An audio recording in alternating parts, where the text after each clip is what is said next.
وحی الہی بھی یہاں نازل ہوتی ہے اور یہاں سے فرشتے لیتے ہیں. جو چیز اترتی ہے وہ بھی اولاً یہاں بلا واسطہ، آگے کوئی واسطہ نہیں ہے. یہ وہ حریم کبریا ہے، اس حرم میں داخلہ نہیں ہے. یہاں وہی بھی آئے گی تو یہاں اور یہاں سے لے لیں گے ملائکہ اور نیچے لے کر جائیں گے. اور جو کچھ عالم خلق کی کوئی شے آئے گی وہ بھی یہیں تک، اس سے آگے نہیں. لہذا یہاں نوٹ کیجئے، قرآن نے بھی وہاں ذکر کیا تو سدرۃ المنتہا کے پار کا نہیں. وَلَقَدْ رَآهُ نَزْلَةً أُخْرَىٰ عِندَ سِدْرَةِ الْمُنتَهَىٰ عِندَهَا جَنَّةُ الْمَأْوَىٰ إِذْ يَغْشَى السِّدْرَةَ مَا يَغْشَىٰ. یہ ہے وہ بات جس کی طرف میں اشارہ کر رہا تھا. جبکہ اس بیری کے درخت کو ڈھانپے ہوئے تھا، جو ڈھانپے ہوئے تھا وہ نہ زبان ادا کر سکتی ہے، نہ انسانی زبان میں وہ الفاظ اور حروف ہیں کہ جو اس کی تعبیر کر سکیں، نہ اس کا کوئی تصور انسان کے لیے ممکن ہے. جنت کی نعمتوں کے بارے میں جیسے ایک حدیث میں آتا ہے، ما لا عین رات ولا اذن سمعت وما خطر علی قلب بشر. وہ نعمتیں جو نہ کسی آنکھ نے دیکھی، نہ کسی کان نے سنی، نہ کسی انسان کے دل پر ان کا کوئی خیال تک بھی کبھی آیا. اب اسے بیان کریں تو کن الفاظ میں؟ کمیونیکیٹ کیسے ہو؟ کمیونیکیشن تو ہوتی ہے کسی ایسے چیز کے حوالے سے جس کا آپ کو تجربہ ہو، آپ کی دید یا شنید میں آئی ہو، آپ کے ذہن میں اس کا کوئی تصور ہو، اس کے حوالے سے ہو سکتی ہے بات. لہذا یہاں دیکھیے انداز کیا ہے، اذ یغشی السدرۃ ما یغشی. تجلیات ربانی کس نوعیت کی، کس کیفیت کی حامل تھی؟ وہ نزول جو ہے تجلیات کا براہ راست جو ہو رہا تھا وہ ہے اس کا نزول، محبت تجلیات ربانیہ. ان کو نبی اکرم صلی اللہ علیہ وسلم نے مشاہدہ فرمایا. ہمارے ہاں جو شاعری ہوتی ہے اس میں مبالغے ہیں، اور ظاہر بات ہے کہ علامہ اقبال بھی بہرحال جو بھی کچھ تھے شاعر بھی تھے، مبالغے کے بغیر شاعری نہیں ہے. موسیٰ ز ہوش رفت بے یک جلوہ صفات، تو عین ذات میں نگری و تبسمی. موسیٰ تو جلوہ صفات ہی کی وجہ سے بے ہوش ہو گئے، خر موسیٰ صاعقہ، اور تو عین ذات کا مشاہدہ کر رہا ہے صلی اللہ علیہ وسلم، اور تبسم میں ہے. لیکن یہ مبالغہ ہے. عین ذات کے مشاہدے کا ذکر کہیں نہیں ہے، نہ قرآن میں ہے نہ حدیث میں. اگرچہ اختلاف ہے، اختلاف صحابہ سے چلا آ رہا ہے، سلف میں ہے، خلف میں ہے. کوئی رائے رکھنا چاہے تو رکھے. میں نے اسی لیے شروع میں کہا تھا اس واقعے کا انکار کفر ہوگا. تفصیلات میں توجیہ و تعویل کا اختلاف کفر نہیں ہے. ایک رائے یہ بھی ہے کہ شب معراج میں حضور نے اللہ کو دیکھا، براہ راست اللہ کا مشاہدہ ہوا ہے. لیکن ایک رائے زیادہ قوی یہ بھی ہے کہ نہیں، حضرت عائشہ سے جب ذکر کیا گیا انہوں نے فرمایا نور انا یرا، اللہ تو ایک نور ہے، اسے دیکھا کیسے جا سکتا ہے؟ آپ نور کے ذریعے سے کسی اور شے کو دیکھتے ہیں، نور اس کو کہاں دیکھا جائے گا؟ قرآن مجید میں بھی یہاں نوٹ کیجئے، اذ یغشی السدرۃ ما یغشی ما زاغ البصر وما طغی. ابھی اس کے بارے میں بعد میں عرض کروں گا. لقد رأى من آیات ربہ الکبریٰ. کیا دیکھا محمد نے؟ آیات ربہ الکبریٰ. کبریٰ جو ہے اس میں تفضیل ہے، عظیم ترین آیات ربانیہ کا مشاہدہ ہوا ہے محمد رسول اللہ، رب کا نہیں، آیات ربانیہ. نوٹ کیجئے زمینی سفر میں بھی کیا لفظ آیا تھا، کیوں لے گئے ہم مسجد اقصی الذی بارکنا حولہ لنریہ من آیاتنا، ہم اس لیے لے گئے تھے کہ اپنی آیات کا مشاہدہ کرائیں۔ وہاں کبرا نہیں آیا، وہ آیات تھیں جن کا مشاہدہ ہوا۔ یہ زمینی آیات ہیں، وہ بھی آیات الہیہ ہیں، لیکن جو عظیم ترین آیات الہیہ ہیں وہ ہے جو ڈھانپے ہوئے ہیں سدرۃ المنتہا کو، اور وہ ہے جس کا مشاہدہ کیا محمد الرسول اللہ صلی اللہ علیہ وسلم۔ لقد رأى من آیات ربہ الکبریٰ، یہ تقابل اگر کیا جائے تو غلط نہیں ہوگا۔ اگر اس اعتبار سے فضیلت محمدی ثابت کی جائے تو درست ہوگی کہ ذات باری تعالی کی ایک تجلی جو کوہ طور پر پڑی حضرت موسیٰ، اس کا بھی تحمل نہیں کر سکے، اور یہاں تجلیات ربانیہ کا براہ راست جو نزول ہو رہا ہے سدرۃ المنتہا پر، محمد نے انہیں دیکھا اور بھرپور انداز میں دیکھا اور ان کا تحمل کیا۔ اس اعتبار سے تو فرق و تفاوت قرآن سے ثابت۔ لیکن اگر یہاں ذات باری تعالیٰ کو لایا جائے تو وہ بلا سند ہے، قرآن میں سند نہیں، حدیث میں سند نہیں، ہاں اقوال صحابہ میں سند ہے۔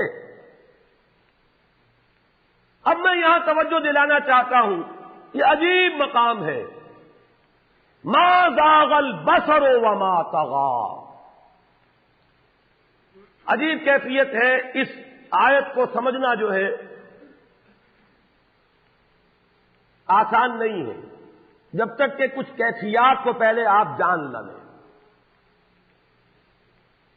ہمارے اپنے مشاہدے کے بارے میں دو چیزیں ہیں، وہ نوٹ کیجئے۔ شوق تو ہے مشاہدے کا، اور شوق اتنا ہے کہ حد ادب سے بھی تجاوز کر رہا ہے، لیکن ظرف اتنا نہیں ہے کہ دیکھ سکے۔ وہ جو اردو کا ایک شعر ہے، مجھے پہلا مصرع صحیح یاد نہیں ہے، کہ غم عمر مختصر کا سبب اور کیا بتائیں، میرے شوق کی بلندی میری ہمتوں کی پستی۔ اس کو ذرا ذہن میں رکھیے، شوق بہت بلند ہے، دیکھنا بہت کچھ چاہتے ہیں، لیکن آنکھیں چکا چوندھ ہو جاتی ہیں، دیکھ ہی نہیں سکتے۔ ظرف نہیں ہے کہ دیکھ سکیں، اگرچہ طبیعت میں شوق اتنا ہے کہ بے ادبی کی حد تک، حد ادب سے بھی تجاوز کے لیے آمادہ ہے، لیکن دیکھ نہیں سکتے۔ اس کو اقبال نے، میں سمجھتا ہوں کہ یہی مقام ہے قرآن کا، کہ جس کی کیفیات کو جیسے عربی میں کہتے ہیں کہ تعرف الاشیاء بازدادہا، کسی شے کی حقیقت کو اس کا جو اینٹونیم ہو، اس کی جو ضد ہو، اس کی حقیقت کے حوالے سے پہچانا جا سکتا ہے۔ رات کی حقیقت دن کے تقابل سے سمجھ میں آتی ہے، اور دن کی حقیقت رات کے تقابل میں سمجھ میں آتی ہے۔ اب دیکھیں اقبال کا وہ شعر جو اس نظم میں ہے، جو میرے نزدیک ان کے اردو کلام کا کلائمیکس ہے، ذوق و شوق، اور اس کے بھی آخری حصے کا شعر ہے یہ،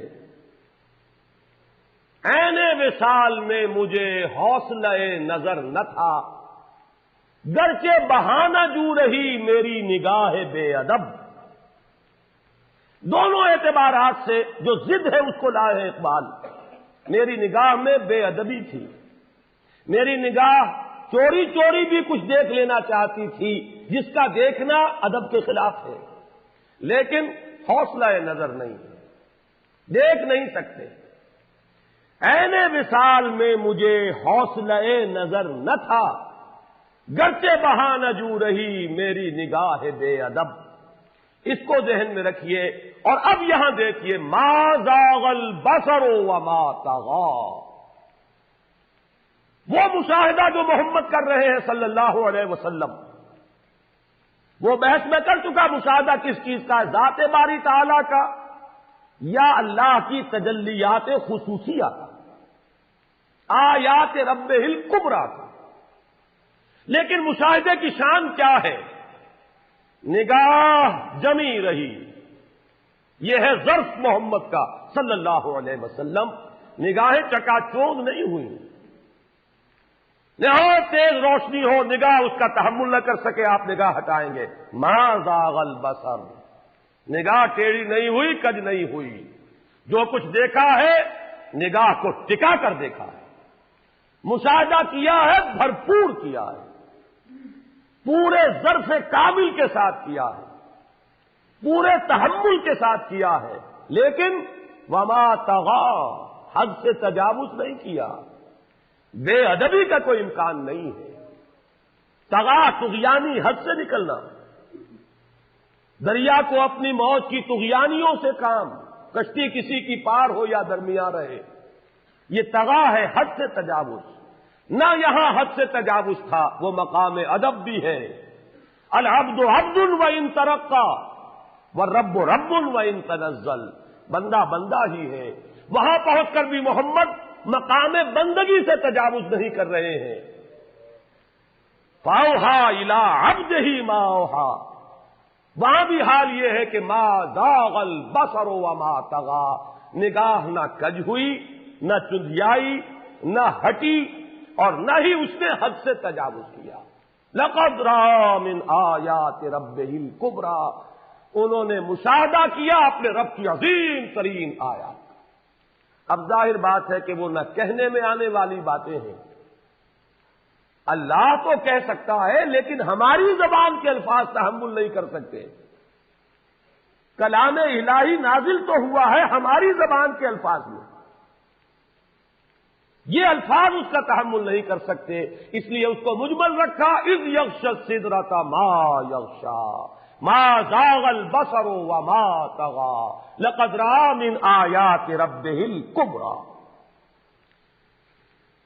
اب یہاں میں آپ کو اس روایت کی طرف دوبارہ لے جا رہا ہوں. ثم رفعت الى سدرۃ المنتہی، پھر مجھے اٹھایا گیا سدرۃ المنتہی تک. فإذا ابنتها مثل قلال حجر وإذا ورقها مثل آذان الفیلۃ. حضور اب ہماری زبان میں کچھ بات سدرۃ المنتہی کی سمجھا رہے ہیں کہ اس کے بیر تو مٹکوں کے سائز کے تھے اور اس کے پتے ہاتھی کے کان جتنے بڑے تھے. قال ھذا سدرۃ المنتہی، جبرائیل نے کہا یہ ہے سدرۃ المنتہی. فإذا أربعة أنہار نہران باطنان و نہران ظاہران، میں نے وہاں 4 نہریں دیکھی. 2 نہریں تھیں کہ جو ظاہر بہ رہی تھی، اور 2 وہ تھیں کہ جو چھپی ہوئی تھی، خفیہ تھی.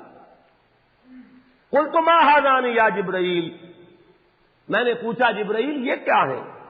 قال اما الباطنان فنہران فی الجنہ، یہ جو ڈھکی ہوئی نہریں جا رہی ہیں یہ تو جنت کی نہریں ہیں، ان میں ایک کوثر ہے اور دوسرا سلسبیل ہے. وَأَمَّا الظَّاهِرَانِ فَالنِّيلُ وَالْفُرَاتُ، اور یہ جو ظاہر ہے نہریں یہ وہ ہیں جو دنیا میں جن کا تمہیں نظر آ رہا ہے پرتو مادی، اور وہ ہے دریائے نیل اور دریائے فرات. ثم رفع الى البیت المعمور، پھر اٹھائے گئے حضور بیت المعمور تک. ثم اعطیت باناء من خمر واناء من لبن واناء من عسل، پھر میرے سامنے یہ بیت معمور کیا ہے یہ بھی جان لیجئے. یہ در حقیقت اس سمائے سابعہ پر، 7ویں آسمان پر، خانہ کعبہ کا اصل جو ہے اللہ کا گھر، جس کا یہ ظل اور سایہ اس دنیا میں ہے، خانہ کعبہ، یہ ہے وہ بیت المعمور، جس کے بارے میں ایک اور روایت میں الفاظ یہ آئے ہیں، اس میں روزانہ 70,000 فرشتے داخل ہوتے ہیں، اور جو فرشتہ ایک مرتبہ داخل ہوا ہے آج تک اسے دوبارہ داخل ہونے کی نوبت نہیں آئی. اسی طریقے سے وہ فرشتے ہیں جو طواف کرتے ہیں خانہ کعبہ کا.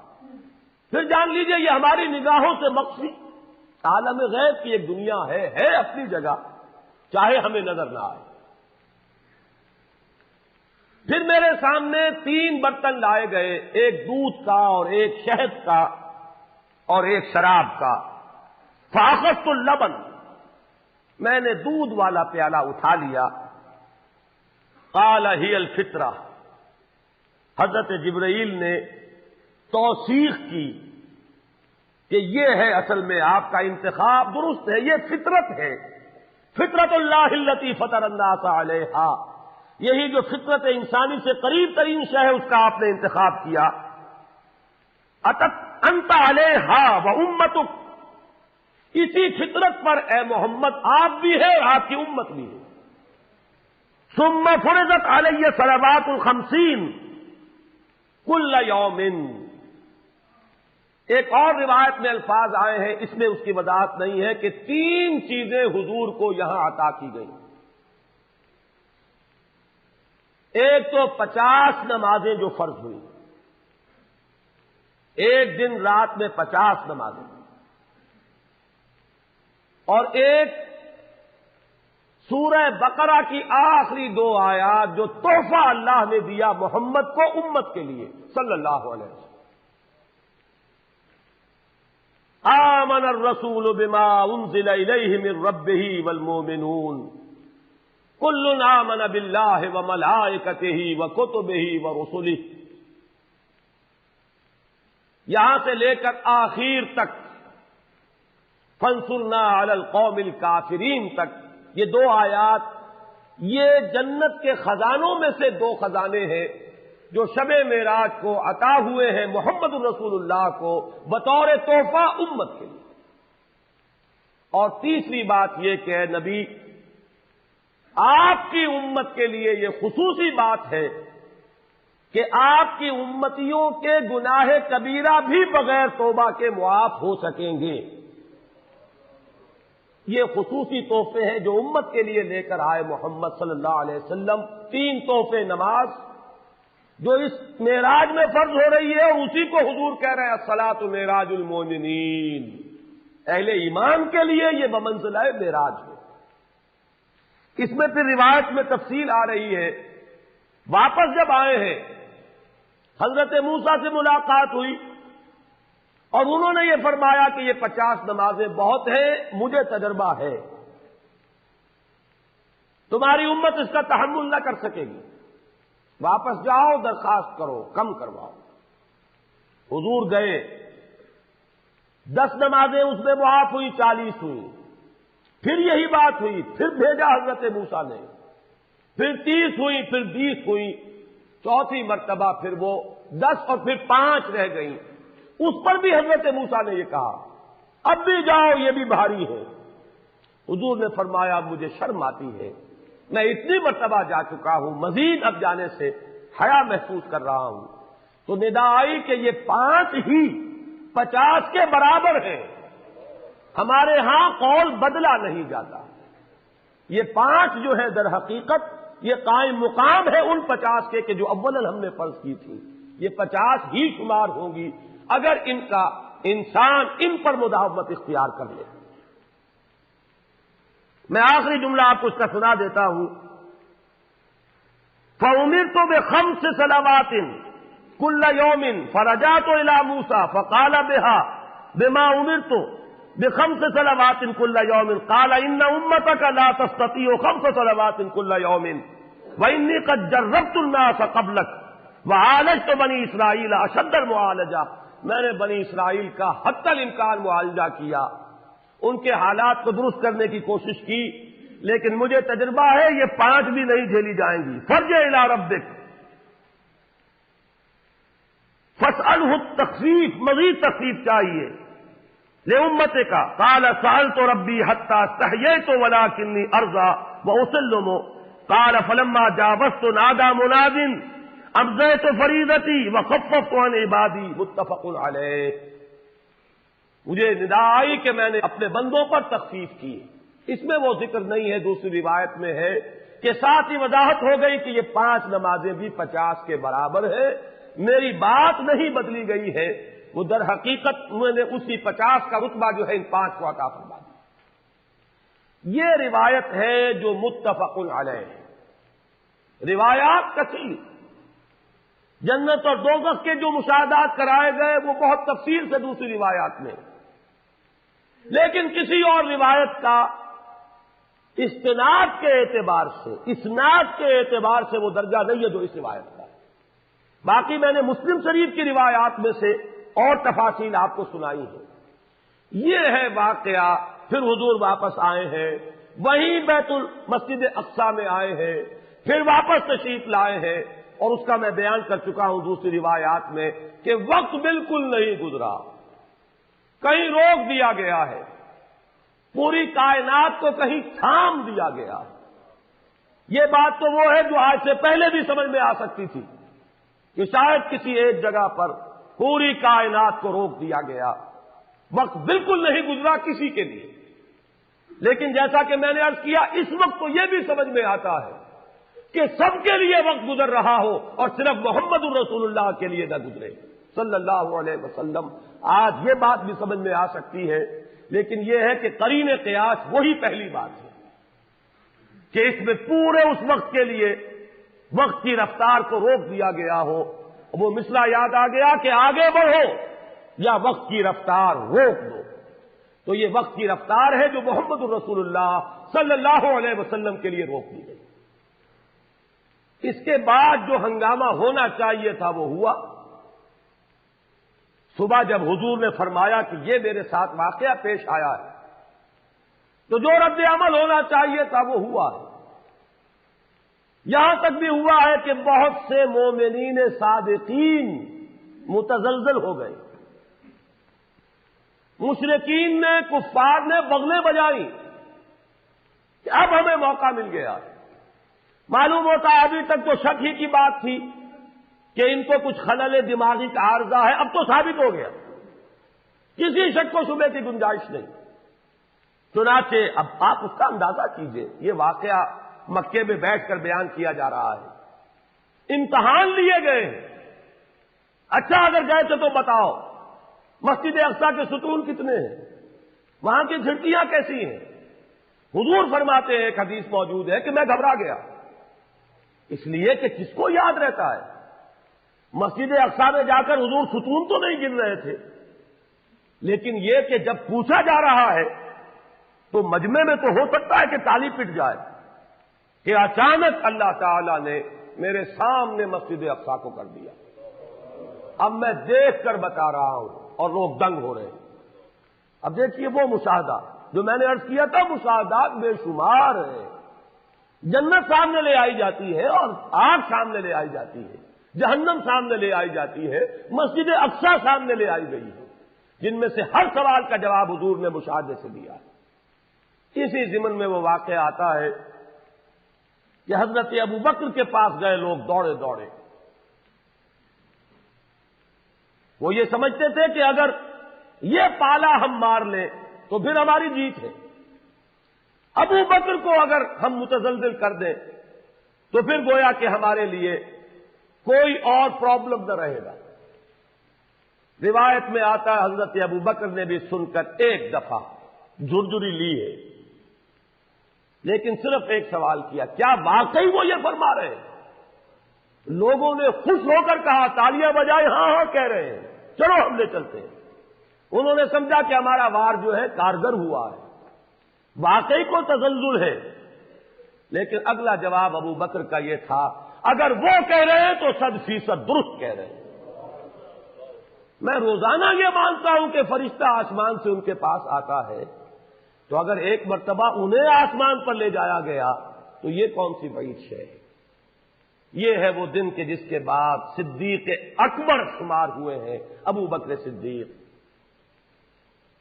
حضرات، معراج النبی کے موضوع پر ڈاکٹر صاحب کی یہ تقریر اس کے بعد بھی چند منٹ جاری رہی تھی، لیکن چونکہ ہمارے پاس C90 کا کیسٹ ختم ہو چکا تھا، اس لیے اس کی ریکارڈنگ ہم نہیں کر سکے. بہرحال اسی پر اکتفا فرمائیے.